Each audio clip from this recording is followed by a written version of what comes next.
If you're not happy with your life right now, this story is for you. Because sometimes, our pain doesn't come from how bad life is.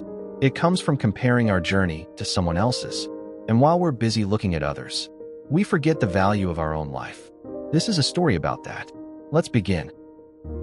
Deep in a quiet forest, a black crow sat alone on a branch.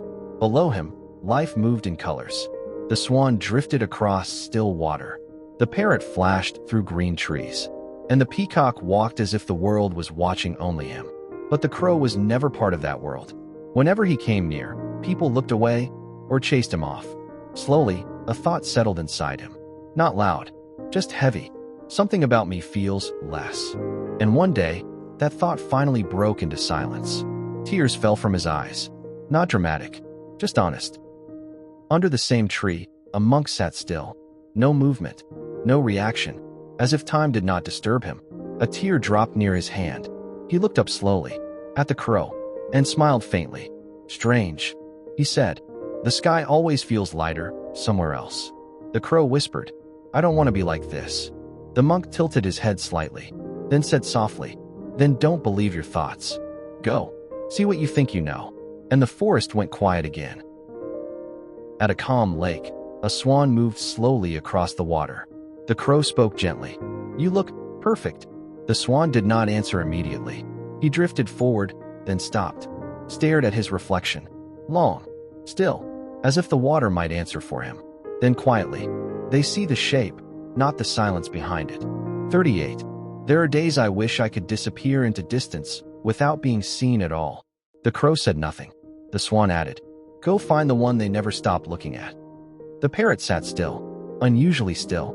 The crow began, You are so colorful, everyone must. The parrot interrupted softly, Don't talk about colors. Silence. Then he looked up. Talk about cages you cannot see. The crow froze. The parrot didn't continue immediately. He just adjusted his feathers, slowly, as if remembering something uncomfortable. Then he said, Even beauty can attract the wrong kind of hands. And turned away. No conclusion. No explanation. Just that. Inside a zoo, the peacock stood behind a fence, feathers shining, but his body still, eyes tired. The crowd outside took photos, then left.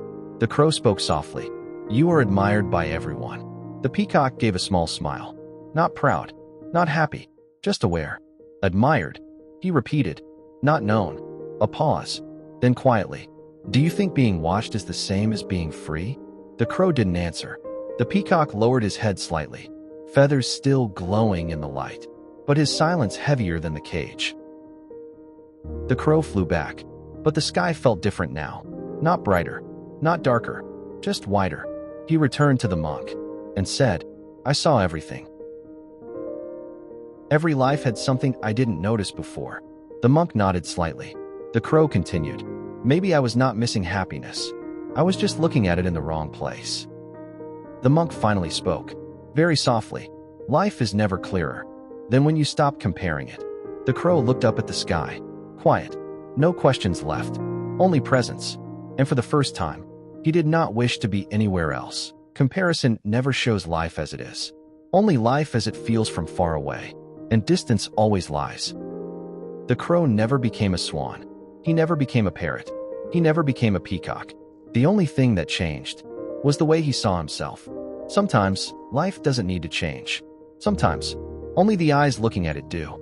May you leave this story with a heart that sees your own life a little more kindly.